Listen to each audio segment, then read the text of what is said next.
Bill O'Brien, we get it. You're mad. But now it's time to start winning some football games.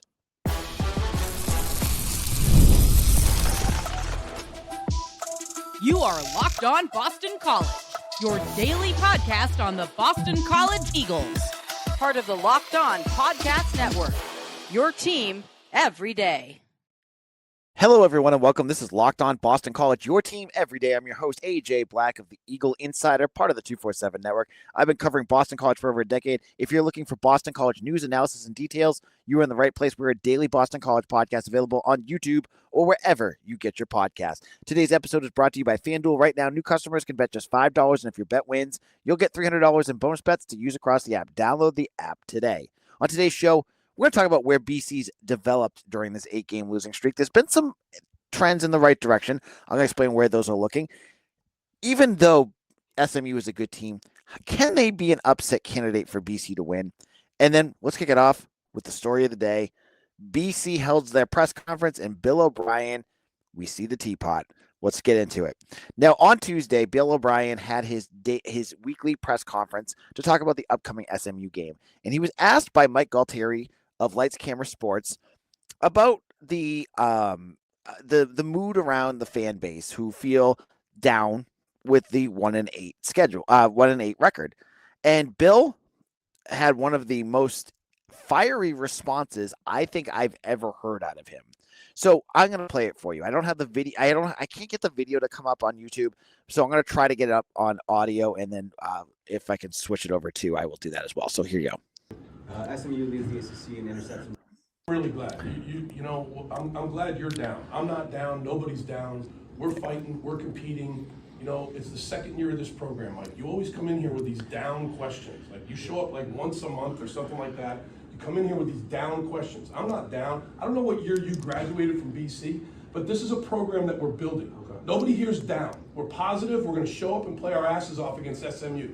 You can go out there in your dark, clouded world or whatever it is and do what you want to do. We're not down. The sun is up, and we're fighting. That's my message to the fans. What's up, Trevor? How you doing? SMU leads the ACC in down. I'm not down. Nobody. So there you go. That's Bill O'Brien on today's press conference. Yeah, he was fired up about that. And I think he's got some interesting points. I don't agree with him for taking all those pot shots at Mike. I love that he called him doom and gloom. If you know Mike Galtieri of Mike Lights Camera Sports, he's one of those positive guys that you'll ever meet. So to say that he's doom and gloom, I'm not sure about that. But that's not what this point of this segment is. It's to dive into what Bill is saying. That around this program, even at 1-8, they are feeling still positive. And I agree with him. I honestly think he has a good point there. Watching the game against Notre Dame, watching the game against Louisville, you see that this team has not given up. This team is still fighting.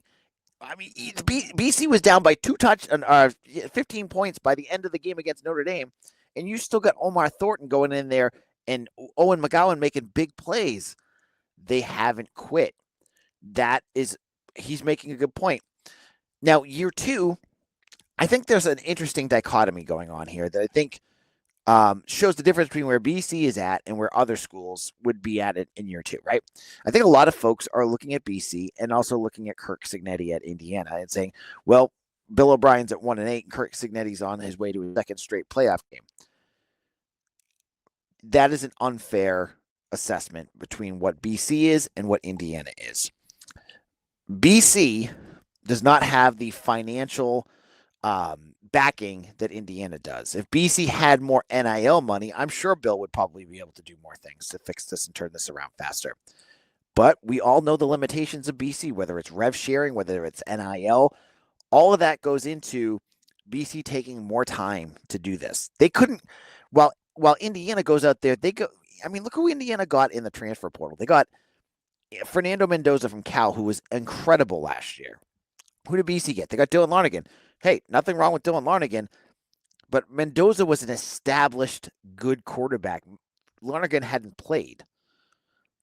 BC needed pieces. They go out to the FCS. They go and grab guys that really haven't played. Indiana, they get established guys. That's a big difference. So I'm not defending Bill in terms of what he said to Mike. I thought what year did you graduate and all that stuff. Not the biggest fan of that kind of like ad hominem attacks. But I think Bill brings up a point that yes, this team does need to have a turnaround. Now, the flip side of all this is what I've said. Is the loss of the guys that they lost last year enough to make them a 1-8 team? And I say no, they're not. That wouldn't, and I don't think that's a fair assessment either. But what BC, it goes all the way back to this.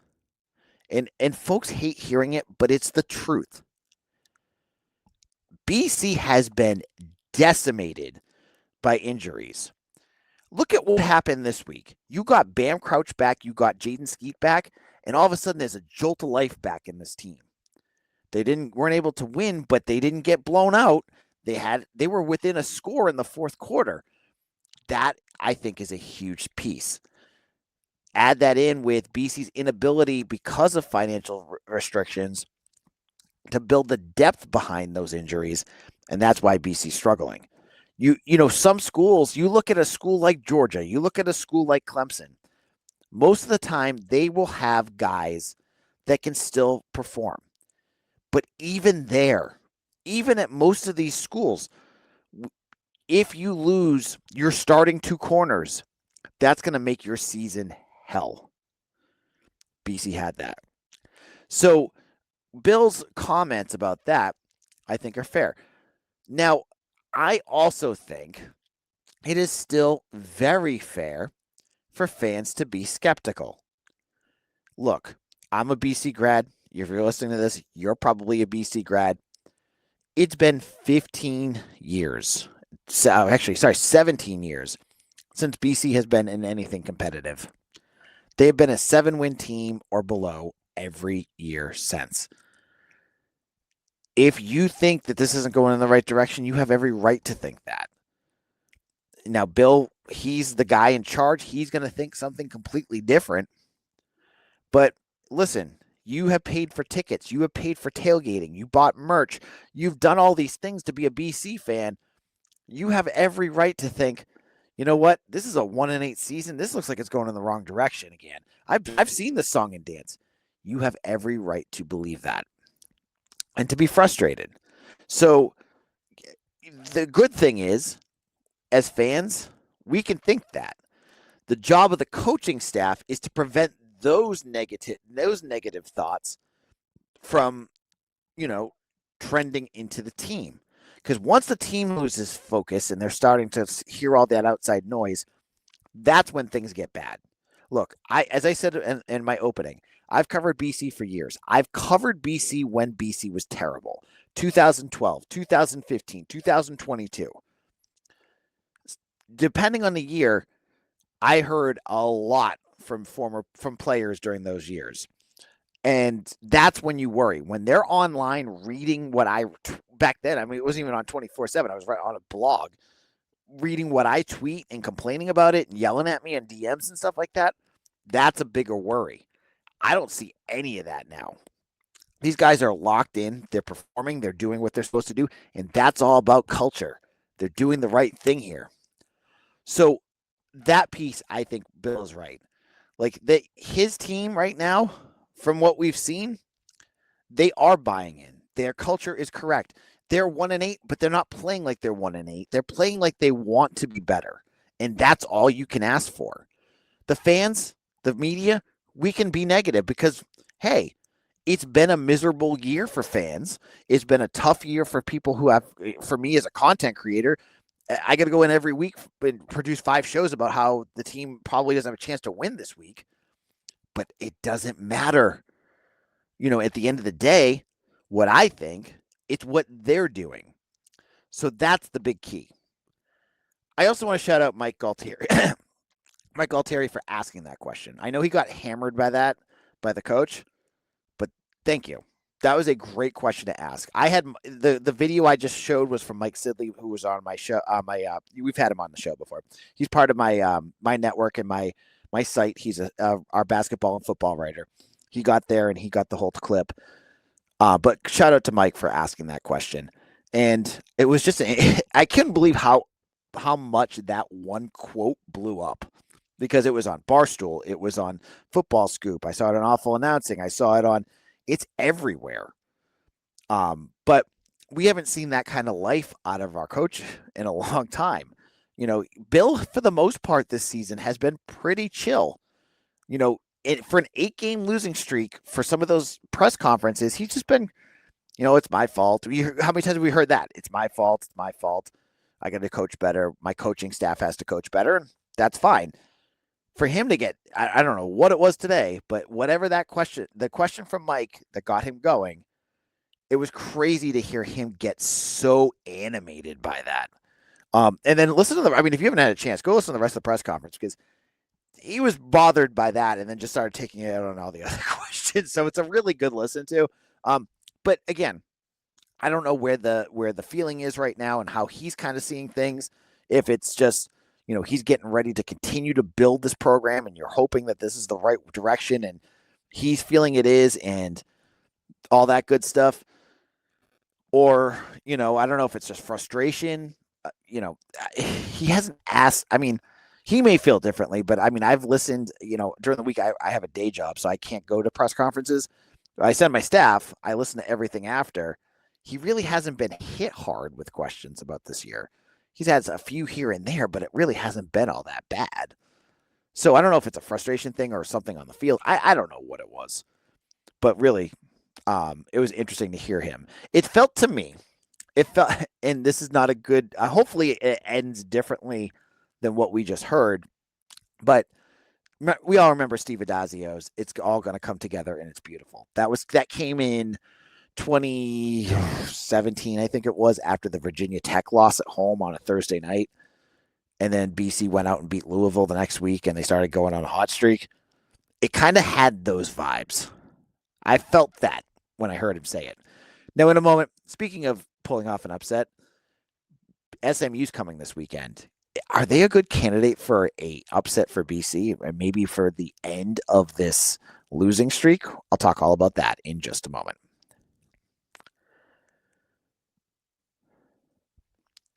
The NBA is back, and there's no better place to get in on the action than FanDuel, the official sportsbook betting partner of the NBA. Even if you missed the start of the game or want to ride the hot hand, FanDuel has live bets on everything from who will win to who will score the next point in a fourth quarter comeback. Plus, you can even combine your live bets into a same-game parlay for a bigger payout.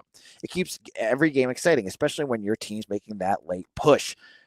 I love going with the Celtics. You know, they're up and down, so it's always fun to try to take that spread and maybe add it with a parlay on, you know, Jaylen Brown points or, you know, Derek White 3-pointers. You can add all of those together and make a fun little parlay during a basketball game. And right now, FanDuel is giving new customers $300 in bonus bets when your first bet wins. Just head to FanDuel.com to sign up and play your first game with FanDuel, the official sportsbook betting partner of the NBA.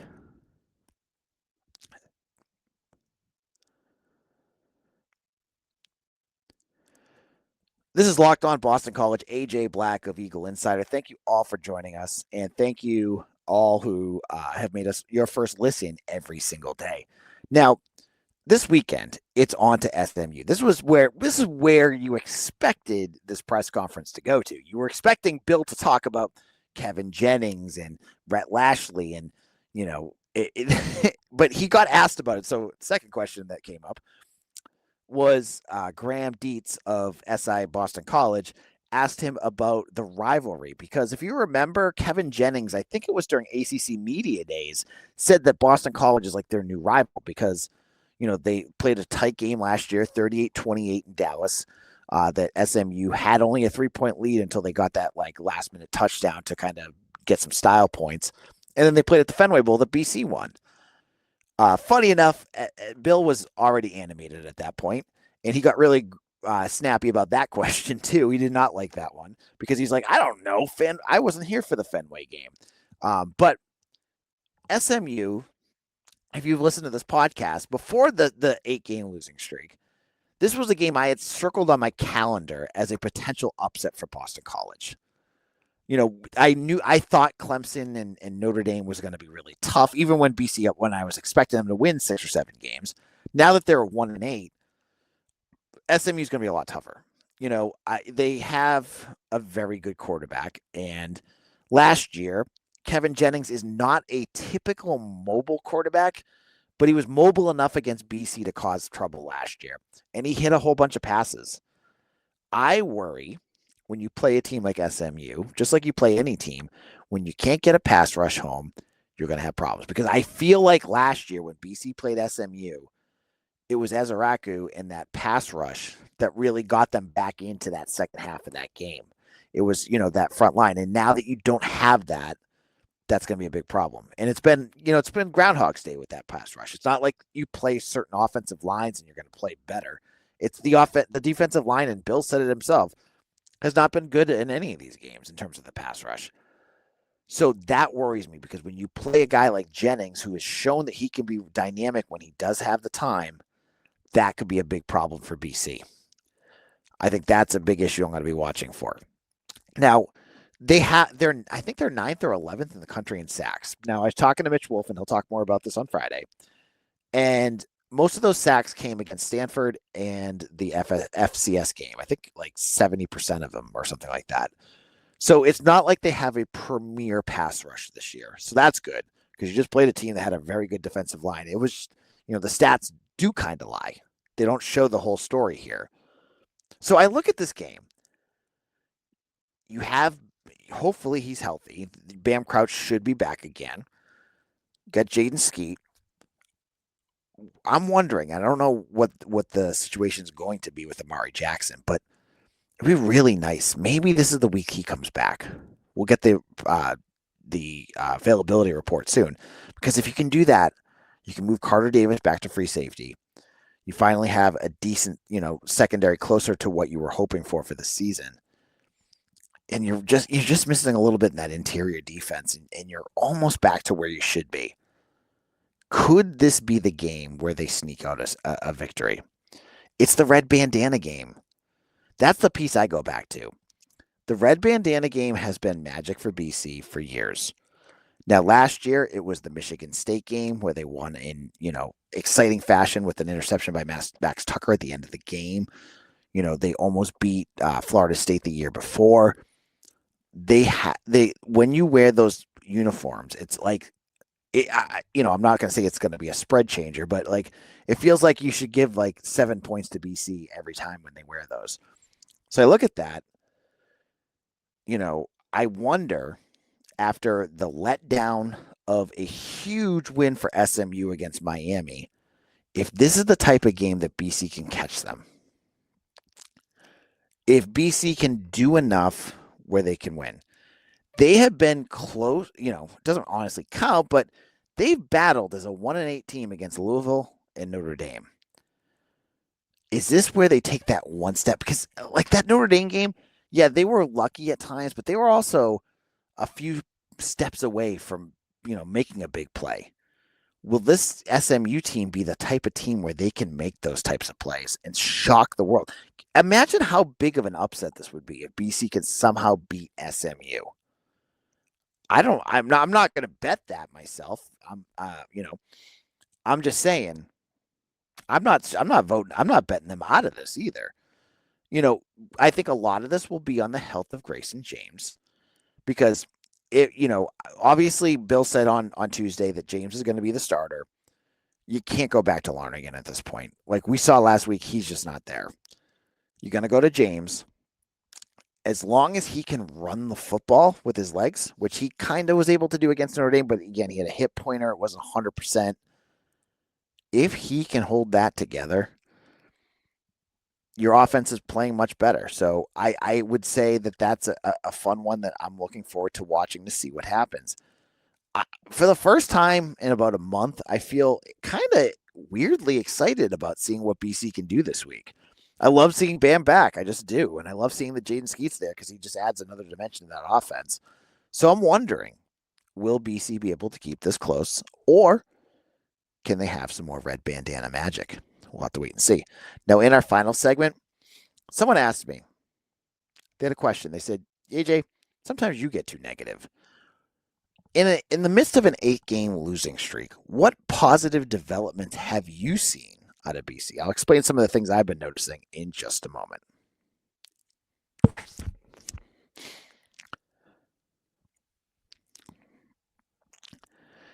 This is Locked On Boston College. I am your host, AJ Black of Eagle Insider. Thank you to my everydayers out there, all of you who have made Locked On Boston College your first listen every single day, and to my first listeners, those who make Locked On BC your first listen when you wake up in the morning or when you just turn on your radio radio on your phone or whatever. Thank you.